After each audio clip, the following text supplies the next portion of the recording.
Halo, assalamualaikum warahmatullahi wabarakatuh. Kencing nanah atau gonore bisa saja mengenai Anda di rumah. Kencing nanah termasuk penyakit kelamin ya, penyakit yang ditularkan melalui hubungan seksual, penyakit menular seksual yang menular lewat seks oral, seks anal ataupun seks vagina. Nah, jadi artinya teman-teman ya, ini termasuk aktivitas seksual baik laki-laki maupun perempuan bisa mengalaminya. Jadi perlu hati-hati ya ketika berhubungan seksual ke pasangannya, alias jangan sering gonta-ganti pasangan. Kalau tidak diobati, gonore ataupun kencing nanah ini beresiko mengalami komplikasi yang berbahaya, tentunya merugikan kesehatan, merugikan tubuh, merugikan yang mengalaminya. Nah, pengobatan gonore ataupun kencing nanah ini diobati dengan cara pemberian antibiotik. Antibiotik ini antibakteri ya, karena memang dia disebabkan oleh infeksi bakteri Neisseria gonorrhoeae.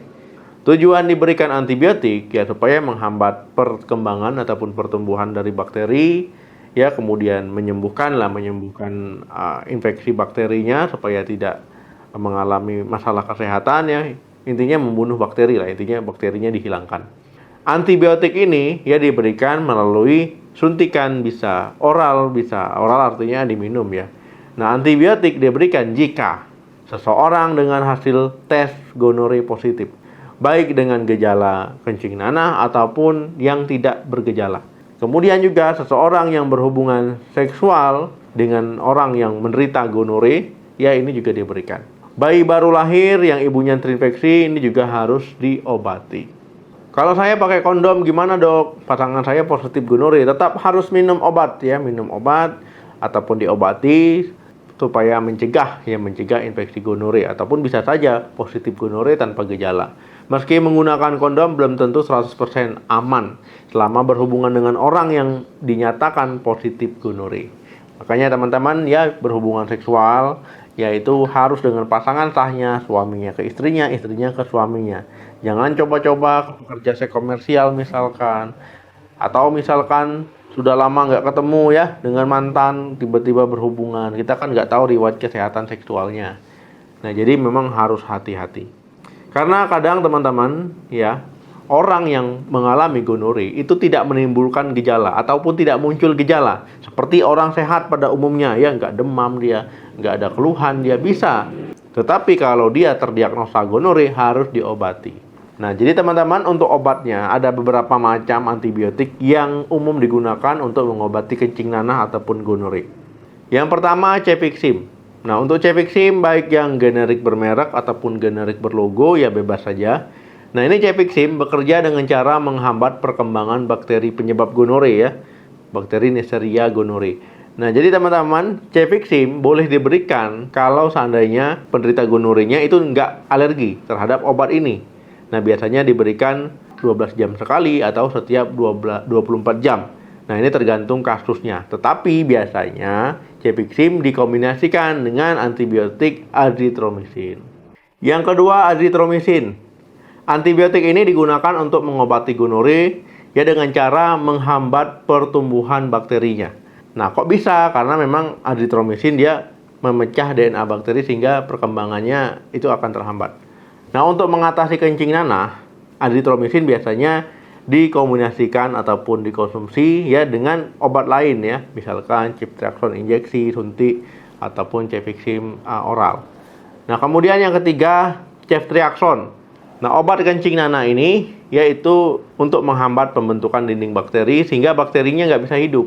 Nah, antibiotik ini diberikan melalui suntikan ya, suntikan ke intravena, ke pembuluh darah. Biasanya dosisnya itu tergantung kasus ya, umumnya 500 sampai 1000 mg ataupun 1 gram. Nah, tergantung dari kasus dan juga dari terapi dokternya, itu beda-beda. Nah, ceftriaxone biasanya dikombinasikan dengan azithromycin. Yang keempat, doxycycline. Nah, jadi teman-teman ya, obat ini itu untuk menghentikan pertumbuhan bakteri penyebab gonore. Nah, itu dia menghambat pembentukan protein bakterinya. Nah, doxycycline itu biasanya digunakan sebagai terapi tambahan bersamaan dengan ceftriaxone juga bisa ya. Jadi kalau seandainya ada bakteri gonore, ini bisa diberikan terapi obat ini.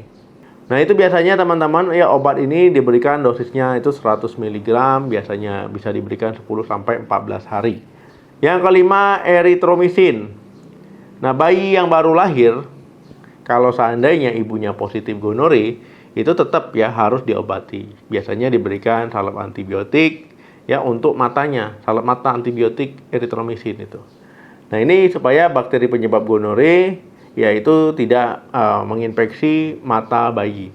Nah, karena bisa saja tertular saat proses persalinan secara normal. Kemudian yang perlu teman-teman ingat dan juga perlu teman-teman perhatikan ketika dalam pengobatan, pastikan pasangan juga harus diperiksakan ya, karena penyakit menular seksual bisa saja dia beresiko. Jadi kalau seandainya dia positif ya diobati ya. Kemudian minum obatnya sesuai dengan resep dokter, karena obat antibiotik hanya bisa dibeli dengan resep dokter. Kalau seandainya dibeli di apotek gimana? Ya kalau apoteknya jual, ya berarti dia nakal ya, karena ini obatnya harus dengan resep dokter. Ya hindari berhubungan seksual sampai benar-benar sembuh, ya sampai gejalanya hilang, sampai dinyatakan sembuh oleh dokter ya. Jadi kalau seandainya dikatakan sembuh, baru boleh berhubungan seksual ya, ataupun setelah 7 hari selesai pengobatan. Nah, karena beresiko infeksinya ini berulang, ya jadi teman-teman ya harus diperiksakan 3 bulan setelah pengobatan awal tadi ya, diperiksakan lagi, masih ada atau enggak, masih positif atau enggak. Nah, jadi perlu pemeriksaan ulang. Oke teman-teman, ya jangan sampai kena gonore, ya karena ini penyakit menular seksual. Gak mungkin gonore ini karena kalian gak mandi, ya, ataupun kalian hanya tiba-tiba kena, itu gak mungkin.